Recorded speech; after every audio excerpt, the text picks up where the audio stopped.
Hello everyone. आपल्या भाग्यामध्ये जे पहिलेच लिहून असते तिथे आपल्याला नेल्या जाते. तर कसे नेल्या जाते आणि कोणाच्या तरी थ्रू नेल्या जाते. आपण स्वतःहून जात नसतो, तर आपल्याला गॉडकडून, युनिवर्सकडून, ह्या डिवाइन पॉवरकडून असे काही माध्यम बनवते डिवाइन पॉवर, आणि आपल्याला जिथे आपलं नशीब असतं, जिथे आपली किस्मत, जिथे आपलं भाग्य जिथे असतं तिथे आपोआप आपल्याला नेल्या जाते. तर हे प्रारब्ध पहिलेपासूनच आपलं लिहिलेलं असतं. तर ते कशा पद्धतीने, तुम्हाला एक उदाहरण सांगते, त्यावरून तुम्हाला समजायला येईल की आपल्या भाग्यामध्ये जे पहिलेच लिहून असतं तिथे आपल्याला कशा पद्धतीने कोणाच्या तरी माध्यमाद्वारे नेल्या जाते. आपण स्वतःहून कुठे जात नसतो, तर आपल्याला कुणाच्या तरी थ्रू, म्हणजे डिवाइन पॉवर एक माध्यम निवडतात आणि त्या माध्यमात थ्रू आपल्याला तिथे नेल्या जाते. आपलं जिथे भाग्य असते तिथे ते रस्ते तसे दाखवल्या जातात, तसे रस्ते क्लिअर केल्या जातात, आणि जिथे आपलं भाग्य असते तिथं आपल्याला नेल्या जाते. कारण हे प्रारब्ध पहिलेपासूनच असतं. तर कशा पद्धतीने, फॉर एक्झाम्पल तुम्हाला एक गोष्ट सांगते, त्यावरून तुम्हाला कळायला येईल. ही बघितलेली आणि सत्यामधली ही स्टोरी आहे, जी तुम्हाला समजायला येईल की कशा पद्धतीने आपल्या भाग्यामध्ये पहिलेच लिहून असते आणि तिथे आपल्याला ह्या डिवाइन थ्रू नेल्या जाते. ओके. तर जेव्हा मी मेडिकल फील्डच्या ट्रेनिंगला गेली, तिथे असल्यानंतर तिथे एक बाबू होते, त्यांची फॅमिली होती, त्या याच्यामध्ये राहत असायचे त्यांनी ऑफिसमध्ये. त्यांचं जर बॅकग्राऊंड बघितलं तर त्यांच्या फॅमिलीमधून कोणीही ड्युटीवर नव्हते. तर यांनी जे त्या याच्यामध्ये बाबू होते, त्यांची फॅमिली होती, म्हणजे दोघं पती पत्नी आणि एक छोटासा मुलगा 3-4 वर्षाचा, अशी फॅमिली होती. ते ऑफिसच्या साईडलाच एक छोटीशी रूम करून तिथे राहायचे ते. तर काय झालं, ते चांगल्या पोस्टवर बाबू म्हणून होते, पण सर्व पैसा त्यांच्या फॅमिलीकडे. आणि परत ते ज्या ताई होत्या, यांची जी पत्नी होती, त्यांची पण फॅमिली बॅकग्राऊंड खूप गरीब असल्यामुळे त्यांची जी बहीण होती, त्यांनासुद्धा ह्या 2 बहिणी असल्यामुळे ही मोठी बहीण असल्याने हिलासुद्धा मदत करायचं की छोट्या बहिणीला की ती एज्युकेशन घेऊ शकणार. कारण ही मध्येच एज्युकेशन सोडून दिलेलं, म्हणजे जसं फायनल इयर झालं तर तिने सोडून दिलेलं, पण तिला पुढे जाऊन काहीतरी करायचं होतं, पण तिचं स्वप्न तसंच अधुरं राहिलेलं होतं, पूर्ण झालेलं नव्हतं. पण तिच्या मनामध्ये ती इच्छा होती, पण ती नंतर काही करू शकली नाही. तिचं लग्न झालं ह्या बाबूसोबत. त्यानंतर त्यांनी काय केलं, त्या ज्या मेडिकलच्या याच्यामध्ये असल्याने त्यांनी बाबू होते ते एक छोटीशी रूम करून त्या ऑफिसच्या साईडला राहायचे. तर आम्ही तिथे हॉस्टेलवर राहायचो. मेडिकल फील्डमध्ये जे आमचा काही स्टाफ होता तो हॉस्टेलवर राहायचो. तर एक दिवस काय झालं, आमचं त्यांनी जेवण ठेवलं. आम्ही सर्वजण जेवायला तिथे गेल्यानंतर त्यांनी असंच सांगितलं की मलासुद्धा शिकायची इच्छा होती, मलासुद्धा समोर जाऊन काहीतरी स्वतःच्या पायावर उभं व्हायची इच्छा होती. जसं सर स्वतः करत आहेत तसं स्वतः मलासुद्धा करायचं होतं, पण ते कुठे ना कुठे जाऊन अपूर्ण राहिलेलं स्वप्न कधी ना कधी जाऊन मी पूर्ण करणार, अशी माझी आत्तासुद्धा इच्छा आहे. माझं बाळ जसं कॉन्व्हेंटला जाते, तर आता मला घरी राहून बोर होतं, असं ती सांगायची. तर एक दिवस काय झालं, आम्ही जेव्हा जेवण करायला गेलो तिथे गप्पा गोष्टींमध्ये आमच्या स्टाफमधून एका मुलीने म्हटलं की तुमचं स्वप्न अधुरं राहिलं असं का म्हणतं तुम्ही, आतासुद्धा ते पूर्ण करू शकता. जर गॉडची परमिशन असेल तर ते नक्कीच होणार, कारण ते जे तुमची इच्छा आहे ते कधी ना कधी तर पूर्ण होणारच. आणि तुमचंसुद्धा वय इतकं झालेलं नाही की तुम्ही असं जिंदगीभर म्हणणार की अपूर्ण राहिलं माझं स्वप्न. तर काय झालं की त्यांच्या मनात परत इच्छा जागृत झाली की मला काहीतरी अजून करायचं आहे, माझी अजून वेळ गेलेली नाही.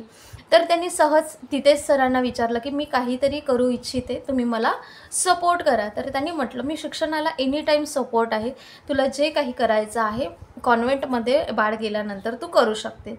तर हिला असं वाटलं की मी बाहेर जाऊन जॉब करू, पण बाकीच्या मुलींचं असं म्हणणं होतं की आत्ताच तुम्ही सर तर ऑलरेडी जॉबवर आहेत, पण तुम्हाला जर आत्ता कुठल्या तरी ट्रेनिंगच्या थ्रू जसं तुम्ही ट्रेनिंग कंप्लीट कराल तर तुम्हाला चांगलं सर्वात बेस्ट असं तुम्हाला बेस्ट जॉब मिळणार, गव्हर्मेंट जॉबसुद्धा तुम्ही करू शकता. असं काही नाही की प्रायव्हेटमध्येच कुठेतरी जाऊन 4 ते 5,000 रुपयांनी करणार. ते माइंडमधून काढून टाका की अगोदर तुम्ही बेस असा बनवा की जेणेकरून तुम्हाला लाईफ टाईमसाठी चांगलं होणार. तर त्यांनी काय केलं, जेव्हा मेडिकल फील्डमध्ये तो वर्ष त्यांनी तसंच जाऊ दिला. त्यांनी इथून तिथून एक्सपिरियन्स असं गोळा करायला लागले. त्यांची इच्छा अशी जागृत झाली की मलासुद्धा मेडिकल फील्डला जायचं आहे. त्यांचं सायन्ससुद्धा होतं आणि 12थसुद्धा चांगला पर्सेंटेजने त्यांनी पास केलेला. तर एक दिवस काय झालं की जेव्हा फॉर्म निघाले, त्यांनी त्यांच्या मनामध्ये होतं, तर त्यांनी सरांना घेऊन फॉर्म वगैरे भरला. त्याच्यामध्ये त्यांनी सिलेक्शन झालं आणि मेडिकल फील्डच्या स्टुडंटमध्ये त्यांनी तो कोर्स परिपूर्ण केला. त्यांना काही नोट्स लागत होते, तर आमच्या मुलींनी आणि जास्ती करून तर माझ्याकडे जे नोट्स होते बाकीच्या मुलींनी विकून टाकले होते. कारण काही नोट्स जे होते, ज्यांना पाहिजे होते त्यांनी पैसे घेऊन विकत दिलेले, पण मला विकायचे नव्हते. कारण नोट्स ही अशी गोष्ट असते की कधी ना कधी ती कामी पडतात. म्हणून मी नोट्स संपूर्ण माझ्याकडे ठेवलेले होते. तर त्यांनी सर आणि त्या मॅडमच्या ताई होत्या, त्या आल्या होत्या. तर मी त्यांना परिपूर्ण नोट्स दिले. तर ते एक नोट्स 3 जणांना कामी आले, म्हणजे जे मेडिकल फील्डचे स्टुडंट होते. तर मी म्हटलं हे नोट्स मला कधीही विकायचे नाहीत. ज्यांना ज्यांना गरज वाटेल आणि जे गरजू विद्यार्थी आहेत की जे नोट्स घेऊ शकत नाही, अशा विद्यार्थ्यांना तुम्हाला हे तुमचं झाल्यानंतर तुम्ही त्यांना प्रोव्हाइड करा. तर ज्यांनी ज्यांनी हे 3 स्टुडंटनी त्यांनी नोट्स यांचं झाल्यानंतर त्यांनी दुसऱ्या स्टुडंटला दिले. त्यानंतर त्यांनी घेतले. 3 स्टुडंटसुद्धा चांगल्या पोस्टवर आहेत. तर हे काय असते, कुणाला तरी आपलं जिथं भाग्य असते बघा, त्यांनी जेवण ठेवायचं ते ठरलेलंच असतं. त्यांनी जेवण ठेवावं, त्यांनी तिथे जागृत आपली इच्छा जी असते ती सांगायला आणि डिवाईनच्या थ्रू कुणाला तरी माध्यम बनवून त्यांनी त्या मेडिकल फील्डकडे वळून त्यांनी त्यांचं सिलेक्शन करून चांगल्या मार्क्सनी मेडिकल फील्डच्या याच्यामध्ये पास होऊन आता त्या चांगल्या पोस्टवर डॉक्टरसुद्धा आहेत, एक सुपरवायझर आहेत आणि एक जे नर्सिंगमध्ये असतात त्या पोस्टवर आहेत.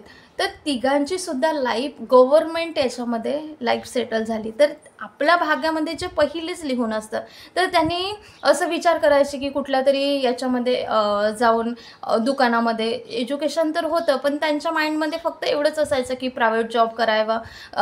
बाळ जेव्हा कॉन्व्हेंटमध्ये गेल्यानंतर आपण थोडा वेळ जो असतो सायंकाळपर्यंतचा, सरसुद्धा ऑफिसला जायचे, तर त्या ताई घरीच असायच्या. तर त्यांच्या माइंडमध्ये असायचं की थोडंफार तरी आपण इंडिपेंडंट असलं पाहिजे, स्वतःच्या पायावर उभं असलं पाहिजे. जेव्हा जेवण ठेवलं त्यांनी, त्यानंतर ह्या सर्व गोष्टी निघाल्या. त्यानंतर काय झालं, सर्व काही ते योग जे होते ते जुळून आली आणि त्यांच्या जे भाग्यामध्ये होतं ते पहिलेच लिहून असल्याने डिवाईनच्या थ्रू कुणाला तरी त्यांनी माध्यम बनवलं. जसं मला माध्यम बनवलं असं म्हणू शकत नाही, कारण जे काही असतं ते यामध्ये मीपणा आणायला नको. ते जे काही असतं डिवाईनच्या थ्रू आपण एक माध्यम आहोत. या पृथ्वी तलावर प्रत्येकजण एक केवळ माध्यम आहे, कारण प्रत्येकाचं सोल पर्पज हे वेगवेगळं आहे. तर प्रत्येकाच्या थ्रू, कोणाच्या नाही कुणाच्या थ्रू आपल्याला डिवाईन पॉवर असे गाईड करतात आणि जिथे आपलं भाग्य असते तसे रस्ते खोलून देतात आणि तिथपर्यंत बरोबर पोहोचवून देतात, ते जे आपल्या भाग्यामध्ये असतं. तर त्यांनी बघा किती चांगल्या प्रकारे त्यांनी कन्व्हिन्स, त्याच जेव्हा जेवण ठेवलं होतं तिथेच त्यांनी सरांना विचारलं, तिथेच कन्व्हिन्स ते सर झाले. अगदी त्यांचा योग तो जुडलेला होता, कारण त्यांच्या भाग्यामध्येच लिहिलेलं होतं की गृहिणी न राहता एक सक्सेसफुल वुमन बनणे आणि एक चांगला पोस्टवर असणे.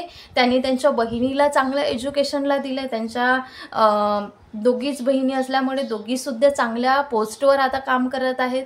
सरांची फॅमिलीसुद्धा चांगली बॅकग्राऊंडनी झालेले आहेत आणि परिपूर्ण दोघेही जॉबनी असल्याने मुलालासुद्धा त्यांनी योग्य वेळ ते देऊ शकत आहेत.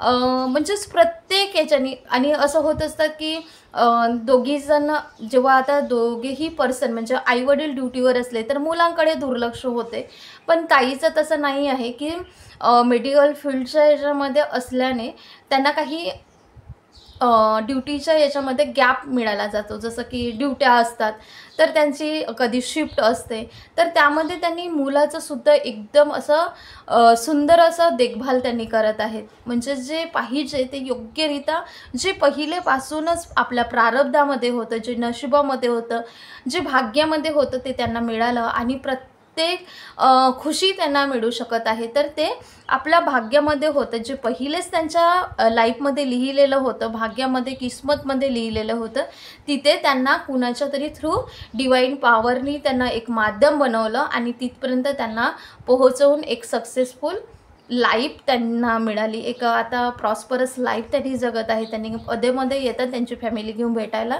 तर खूप हॅपी फॅमिली आहे.